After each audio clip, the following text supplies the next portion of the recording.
How are we all doing today? What's going on, guys? Welcome in to the back nine here on a Monday night, a little rare Monday episode we got going on here. Northern Trust, guys, what a tournament that was. Went longer than expected.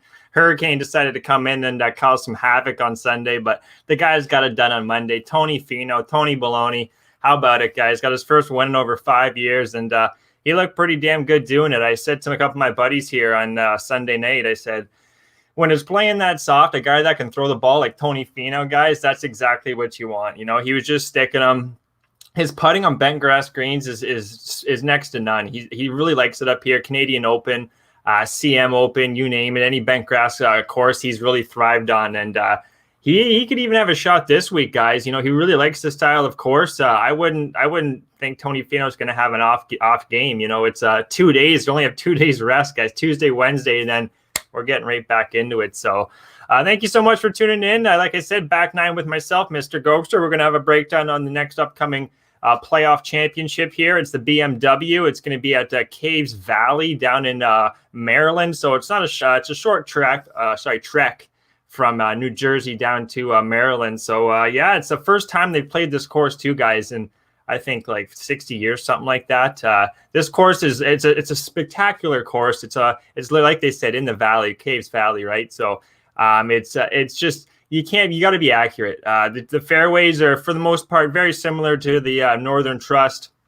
The greens are going to be even more, or sorry, the greens. The rough's going to be even more thicker. There's going to be a lot more. They're letting the grass grow out at this course more than the Northern Trust at Liberty National. So this course, look for it not to play -20 at all. What else can we go on about it? It's tree line, not much forgiveness off the tee. That's the big thing I've noticed right away. Tons of undulation, evolution. Holy, I can't talk today. Undulation in the greens and the fairways. So just that pretty much just tells you guys, if you're trying to go at the green and you miss it, it's dipping right off. You can't really miss the fairways. Same with the fairways, guys. There's a lot of, it kind of reminds me of the WGC in Texas there when Billy Horschel won it. It was on Bermuda, but on that course, guys, you couldn't miss with your off the tee, or else you were pretty much, 100 yards down with the snakes, as I like to say. So yeah, it's a course that you're going to have to be accurate. That's pretty much what it comes down to. And after these 4 or 5 days, there's only going to be 2 days off. Then you're getting right back into the mix. So look for guys that were very accurate. I'm going to get right into that right now, guys. Some guys that were very accurate off the tee. Like I say, I got the notes, right? We no shy of notes. Let's get to the comments. Any comments? Welcome in, guys. Yeah, let's get to the notes here. Sorry about that, guys. Off the tee, though. Off the tee. Here we are right here. So top off the tee is going to be Sungjae M. Victor Hovland. Only issue with Hovland, though, is he cannot putt on bent grass greens. He was not in the top of the mix there. But anyway, Kirk, he unfortunately did not make the cut. Answer, Rom, Westwood.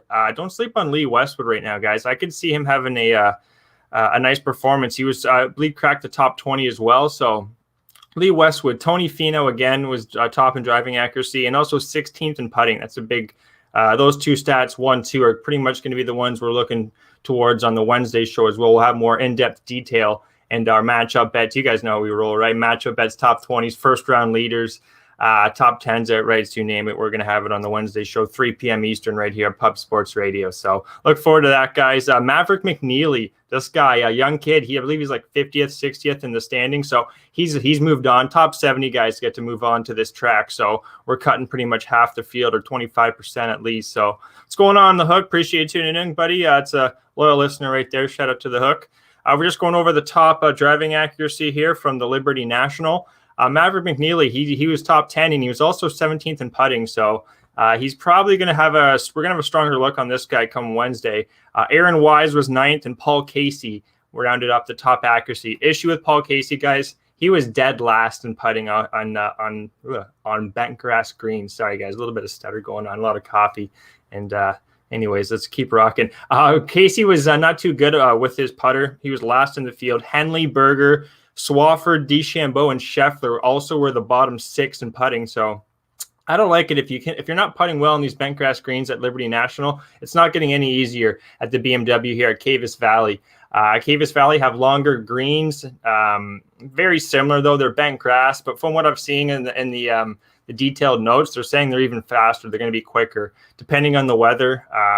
But yeah, you pretty much can't miss these greens though, guys, because a lot of them that you're going to slope right off the greens. It's not, you're not dealing with just that parkland style. This is pretty much, it almost looks like, yeah, you're in the valleys, the mountains, right? But it's in Maryland, so there's no mountains, so it doesn't make any sense. It's not a good one. Anyways, guys, top putters on this tournament was Noren, Sink, Hoagie, EVR, Eric Van Rooyen, Cam Davis, Tringali, Mitchell, Varner, Hughes, Thomas, English, and Rory McIlroy. He wasn't in the top 10 in putting, but he was 18th in putting and 25th in accuracy. That's a great stat we like to see from Rory McIlroy, who just tough for the guy to put together. Seems like 4 rounds. He's with his buddy Paul Casey too. Paul wasn't making anything off the on the green, so it just seemed like a fun round for the guys. Didn't seem like at some points they're taking it maybe as serious as they could, playing great golf. But what's going on, Michael Roberts? Appreciate you tuning in, buddy. Hi, Gogster. You ain't him, but as a best friend as a million years ago, he was hopefully still last name Grogman. I appreciate the show. Oh, that's awesome, Mr. Gogster. Wait, Gogster. I've been called Ghoster, whatever it is, buddy. I appreciate you tuning in, buddy. Michael Roberts, shout out to you for tuning in and reminding him of his old best friend a million years ago. So, yeah, that's cool. But anyway, let's keep rocking and rolling here. This course is going to be Fazio design, and there's one course that I noticed here, guys, that's a great comparison. It was on bentgrass green, surprisingly, in Las Vegas. That was the CJ Cup at Shadow Creek. Fazio design bentgrass greens. The slope factor, what do we got here? I got the slope because that's what we're going to look at here. Slope here is 142. This one's 145. So there's even more just undulation, more dips than this course, surprisingly. But you're going to have a lot of, I can't say the word, elevation. Holy geez, you think I just came out of grade 4, right? But no, I got through college, guys.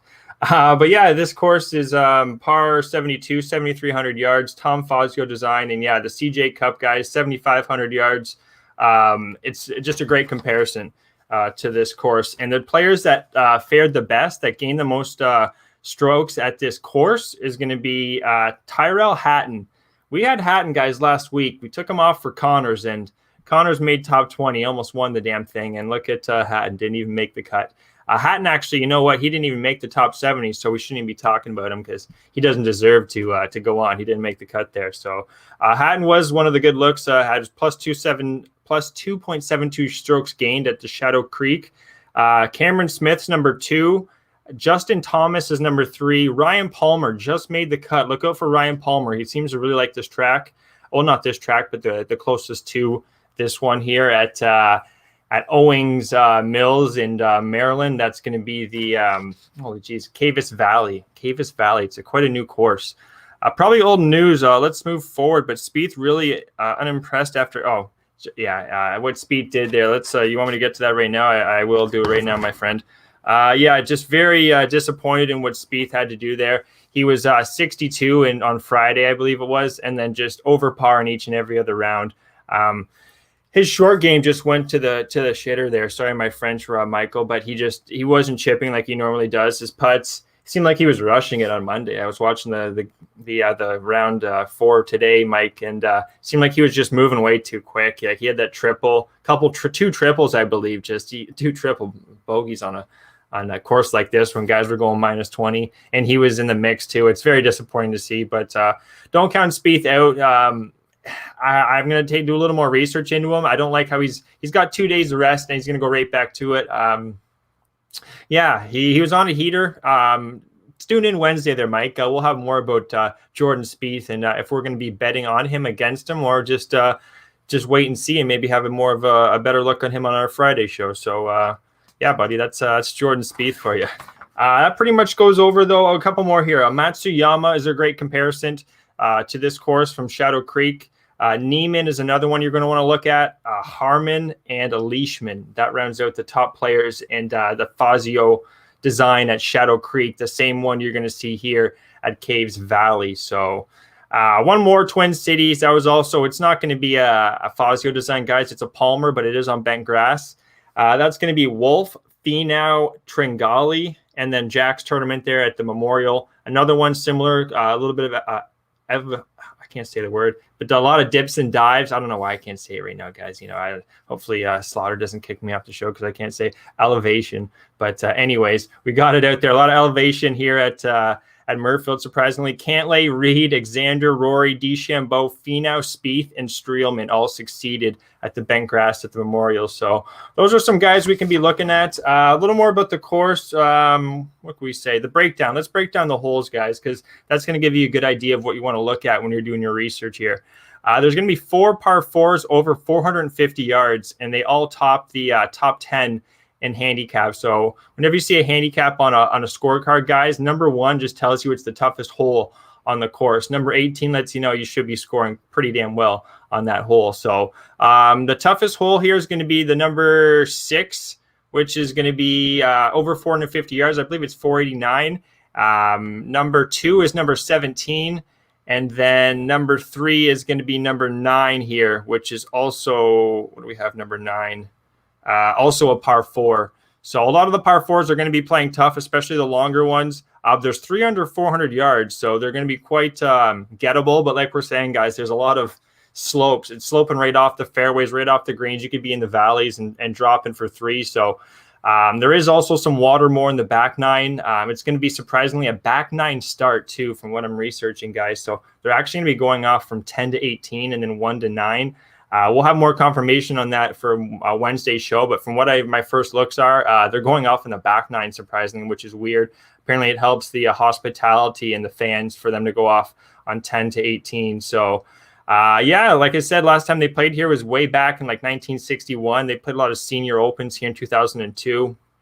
More about the holes, though, here, guys. 3 of them under 400 yards. Number 2, 10, and 14. Handicap 13, 14, and 12 for all you golfers out there, so they're playing quite easy. The par 5s, you're going to want to be scoring quite well on these ones, guys. There's going to be 4 of them, not exactly that long. Number 3, 519 yards. Number 7, 564. Number 11, 463. Only 463, but it's the 6th hardest hole on the course. So take a look at number 11 there, guys. We'll have a full breakdown on that one on the Wednesday show, but just let you guys know, like, it's a lot of bunkers, strategically placed bunkers. Fairways are going to be narrow, but they're going to be heavier rough. They're letting the rough grow out a lot more, excuse me, than they did at the Liberty National. So I would almost compare this to similar to what they had last year at the BMW when Rahm made that crazy putt. It was 66 feet, guys, if you don't remember, against Dustin Johnson. That was the BMW last year. That was in Illinois, and there was heavy rough. It was only -4 was the winner. So look forward to, I'd say might be -7, -8 winner just from first glance, depending on how the weather is and the wind. But yeah, I think this is going to be a challenging track. Liberty National, without wind and some damp conditions, they were able to just eat the course up. But yeah, let's keep going here. Par 3s, number 4, number 8, number 12, number 15. They're all over 200 yards, guys. So right away, we're going to want to look at guys that are top 10 in long par 5s, and I got it right here for you. Rahm's number 1, Casey's number 2, Simpson, Matsuyama, Berger, English, Simpson, Answer, DeChambeau, and Poulter, who actually did not make the top 70. So just DeChambeau, their top 9, are going to be your top 10 and par 3s that are quite long, because right away, they're not necessarily tough, though. That's the only thing, guys. As much as you want to focus on, it's an easy thing to look at, right? Just guys who are better scoring over 200-yard par 3s, right? Only thing is they're 15th, 17th, 18th, and 16th. They're literally the easiest holes on the course. So it's not necessarily going to be a hole where that's more weighted than say your par 4s that are over 450. All those ones are first, second, 8th, and 9th toughest on the course. Along with the par 5s, you got 4th, 6th, and 7th toughest on the course. So par 3s are important, but just the rating at the course here based on the handicap, I wouldn't take it too seriously. Michael says I played at least one Fazio course in Frisco, Texas, many years ago. Tough freaking course, painful rough. Yeah, that's what I'm thinking here, buddy. Based on what I saw at the Shadow Creek too, bent grass, heavy, thick rough, just lets you know that the club's going to get ripped up from right underneath it. Your ball can be buried, just swinging through you. It can just take your club face to a different direction, right? So A lot of guys, you're going to open it up and you're going to push a lot of them, right? Just based on the thickness of the rough. So that's awesome though. Mike played a course like that. I'd love to. Personally, myself, short game's my thing on a good day. So it would definitely be a fun task to play a Fazio design. But if you can take advantage of being accurate on this course, guys, and really enjoy putting on bent grass greens, you're probably going to succeed quite well at this course. So that's pretty much the whole breakdown. Average par 5 is going to be 583, par 3 222, and par 4 433. So there's the average for you.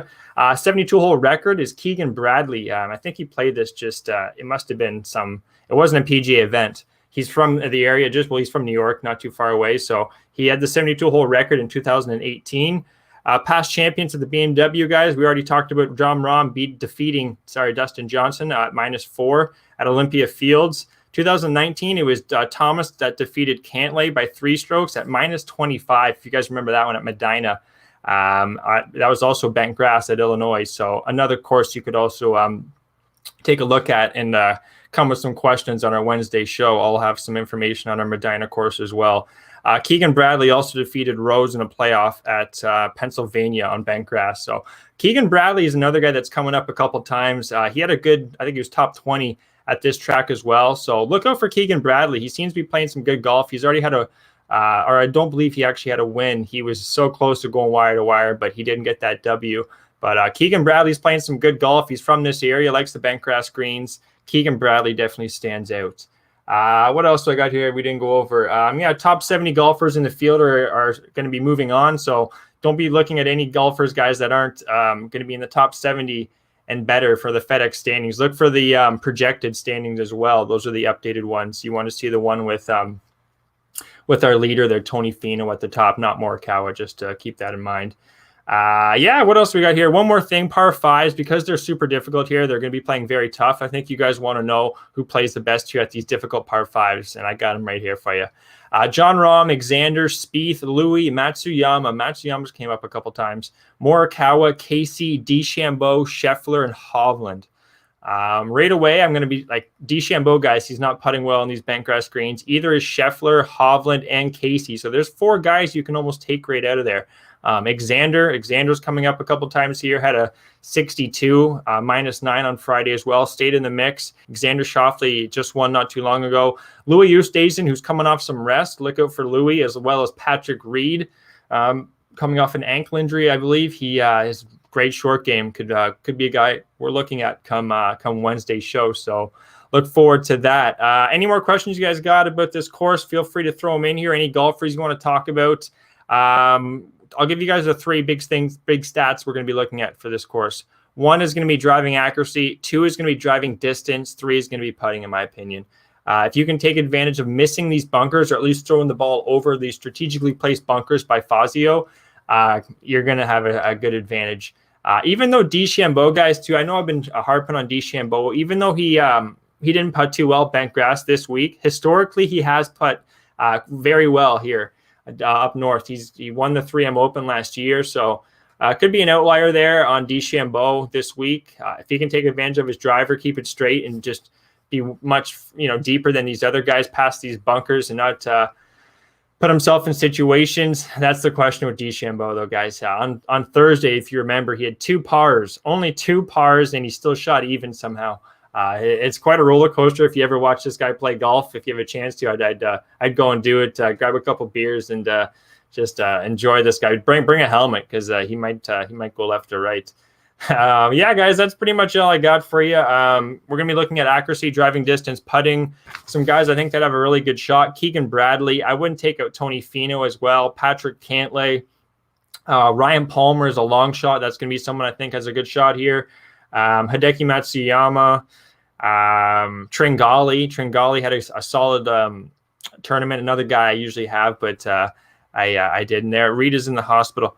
I from what I saw there, I thought he was from what I read there, Hook he was going to be playing there. The first look for the PGA website that he had an ankle injury. I don't know if he had surgery. I didn't hear that, but they said he was good to go. And same with Louis. I don't think he has COVID. No, there, Michael. I believe it was an ankle injury for Patrick Reed. That's why he withdrew there. But you can check that out on the PGA website there, guys. Reed's injury. And just take a look at that first look at Cavis Valley as well. That's another great option there, which has the official stats for you. So, yeah, that's pretty much all I got. We weren't 13 and 26 last week there, guys. Our outrights, we were super close, and we could have made 5 units on Munoz, who went T21, and we had him T20. So he has bladder pneumonia. You're kidding me. Wow. That's awful. Well, you know what? The guy traveled all the way. I hate to, I'm not his manager. I can't speak for the guy, but I think it was a bad decision to go over to the Olympics there on such a short notice, playing in all the heat and stuff, then coming all the way over here. It just seemed like a lot for Patrick Reed. Nothing against him. I don't know him personally. Actually from Texas guy. So hopefully he's okay. That's not good. But if he has pneumonia, that could very well be COVID. So check that out, guys. But the hook seems like he's pretty certain here on the pneumonia. So hopefully Patrick Reed's going to be okay. We'll look more into it. We'll have more for you guys on Wednesday's show. Outrights, top 20s, top 10s, first round leaders, first round matchups. We're so close. We've been right there, just a taint hair away, as our guy Jimmy the Bag would say. So tune in Wednesday, guys. We're going to try and get another special guest. I'm going to see what TJ's up to. Hopefully he has some time there. If not, any of you guys want to jump on, shoot me a message on Twitter there, Eagle47_, and just we can talk picks, talk six packs there, who we like here, who's on our cans, as I like to say. And yeah, guys, thank you so much for tuning in. That's pretty much going to be it. I'm not going to take any more of your Monday night here. Shout out to Tony Finau, though. First win in 5 years. Good old Tony Baloney, baby. Thank you so much, guys. Have a good night. This is the Back Nine with myself, Mr. Gogster. I'm out. We'll see you guys 3 p.m. Eastern. Cheers.